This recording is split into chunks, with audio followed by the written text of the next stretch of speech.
የማህፀን በር ካንሰር ወይም የማህፀን የውስጠኛው ክፍል ካንሰር በጊዜ ታውቀው ሕክምና ካገኙ የመዳን ዕድላቸው ከፍተኛ ነው።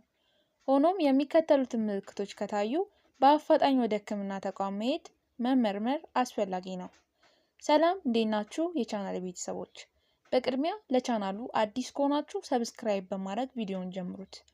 በዛሬ ጤና ትምህርታችን ላይ የምንመለከተው የማህፀን በር ካንሰር አደገኛ ዋና ዋና ምልክቶችና ቅድመ ጥንቃቄዎቹን አጠር አድርጌ በዚህ ቪዲዮ ማስተምራችሁ ይሆናል።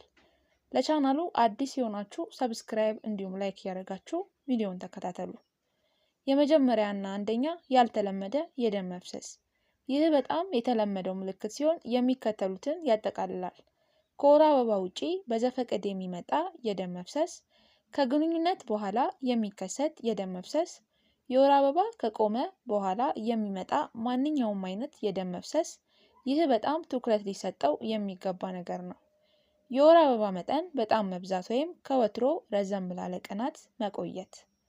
ሁለተኛ ያልተለመደ የፈሳሽ መፍሰስ፣ መጥፎ ሽታ ያለው የማህፀን ፈሳሽ፣ ከደም ጋር የተቀላቀለ ወይም የውሃ መልክ ያለው ፈሳሽ መብዛት። ሶስተኛ የህመም ስሜቶች፣ በግብረ ስጋ ግንኙነት ወቅት የሚሰማ ከፍተኛ ህመም፣ ያልተቋረጠ የወገብ ህመም እንዲሁም የዳሌ ህመም ይከሰታል።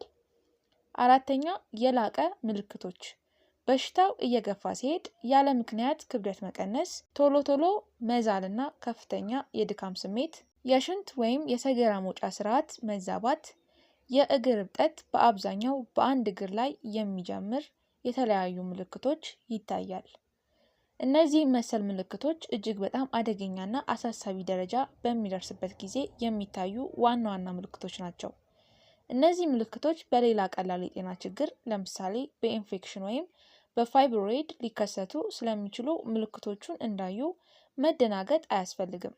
ነገር ግን ትክክለኛውን ምክንያት ለማወቅ የሐኪም ምርመራ ማድረግ በአብዛኛው ትክክለኛ አማራጭ ነው። በተለይ እድሜያቸው ከ21 ዓመት በላይ የሆኑ ሴቶች በየጊዜው ካንሰር ምርመራ ማድረግ እጅግ በጣም ይመከራል። ታዲያ የማህፀን ካንሰር ቅድመ ጥንቃቄዎች ምንድን ናቸው? የማህፀን ካንሰር በተለይም የማህፀን በር ካንሰርን ለመከላከል አስቀድሞ ለመቆጣጠር የሚረዱ ዋና ዋና የቅድመ ጥንቃቄ እርምጃዎችን ልንገራችሁ። አንደኛ የቅድመ ካንሰር ምርመራ ማድረግ። ይህ በሽታው ምልክት ማሳየት ከመጀመሩ በፊት አስቀድሞ ለማወቅ የሚረዳ በጣም አስፈላጊው መንገድ ነው። የፓምፕ ሲመር ምርመራ ማድረግ በማህፀን በር ላይ ሊከሰቱ የሚችሉ ያልተለመዱ የሴል ለውጦችን ቀድሞ ለማወቅ ይረዳል። የኤችአይቪ ምርመራ ማድረግ ለካንሰር መንስኤ ሊሆን የሚችለውን የቫይረስ መኖር ለማረጋገጥ የሚደረግ ምርመራ ነው።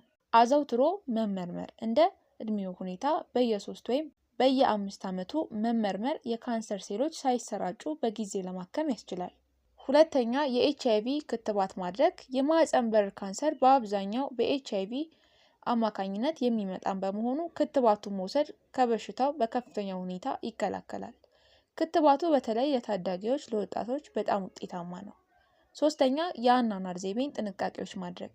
ሲጋራ አለማጨስ። ሲጋራ ማጨስ ለካንሰር የሚያጋልጡ መርዞችን ወደ ሰውነት በማስገባት የማህፀን በር ሴሎች ላይ ጉዳት ያደርሳል። ጤናማ አመጋገብን መከተል። በአትክልትና ፍራፍሬ የበለጸገ ምግብ መመገብ የሰውነት በሽታ የመከላከል አቅም ስለሚጨምር ቫይረሶቹን ለመቋቋም ይረዳል።